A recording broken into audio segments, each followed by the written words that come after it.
तो एवरीवन, जैसा कि मैंने आपको बताया था कि हम होली के पहुंचने के बाद अपनी कथा का एंड करेंगे। तो एवरीवन, मैं एक बार आपको फिर से कथा सुना देता हूं। कथाओं के अनुसार जब माता पार्वती ने भोले शंकर से पूछा कि आप ये अपने गले में मुंडमाला क्यों धारण करते हो और यह मुंडमाला किसकी है, उत्तर देते हुए महादेव ने माता पार्वती से कहा, प्रिय, जितनी बार आप जन्म लेके मृत्यु को प्राप्त होते हो उतनी ही बार मैं आपके मुंड को अपने गले में माला स्वरूप धारण करता हूँ।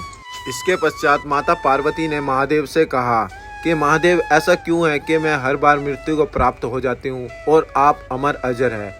कृपया मुझे इसके पीछे का रहस्य बताएं। महादेव माता पार्वती को नहीं बताना चाहते थे, लेकिन माता पार्वती के बार बार बोलने पर महादेव माता पार्वती को अमृत का ज्ञान देने के लिए सज हो गए। उसके पश्चात वे किसी ऐसे स्थान की खोज में निकल पड़े जहां पर यह कथा कोई जीव जंतु या प्राणी ना सुन सके। चलते चलते जिस स्थान पे महादेव ने नंदी जी को छोड़ा वह स्थान पहलगांव कहलाया। फिर वह वहां से आगे की ओर चल दिए। चलकर जिस स्थान पर महादेव ने अपने मस्तक पर सजे चंद्रमा को छोड़ा था वह स्थान चंदनवाड़ी कहलाया। फिर यहाँ से आगे चलने के बाद महादेव ने जिस स्थान पर अपने भूत पिशाचों को छोड़ा था, किन भूत पिशाच महादेव के साथ ही जाना चाहते थे, उन्हें रोकने के लिए देवताओं ने उनसे घमासान युद्ध किया और उन्हें मारकर इकट्ठा कर दिया, जो टोप पिसू टोप कहलाया।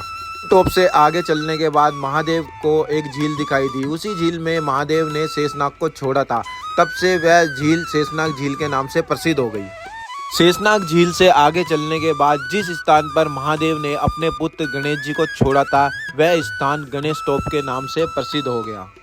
गणेश टोप से आगे चलने के बाद जिस स्थान पर महादेव ने पंच तत्व धरती, आकाश, जल, वायु, अग्नि को अपने से अलग किया वह स्थान पंचतरणी के नाम से प्रसिद्ध हो गया। पंचतरणी से आगे चलने के बाद महादेव को बहुत ही अद्भुत गुफा दिखाई दी, जो आज होली केव के नाम से प्रसिद्ध है। गुफा में प्रवेश करने के बाद महादेव यह सुनिश्चित करना चाहते थे कि यहाँ पर कोई भी जीव जंतु उनकी कथा ना सुने। फिर उन्होंने काल अग्नि को प्रकट किया और अग्नि को चारों ओर फैला दिया ताकि वहाँ पर कोई भी जीव जंतु जीवित ना रह सके।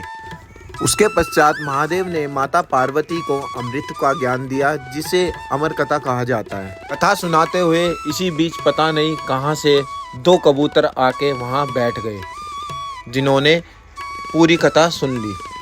तभी से वह कबूतर अमर हो गए और आज तक वह होली केव में दिखाई देते हैं।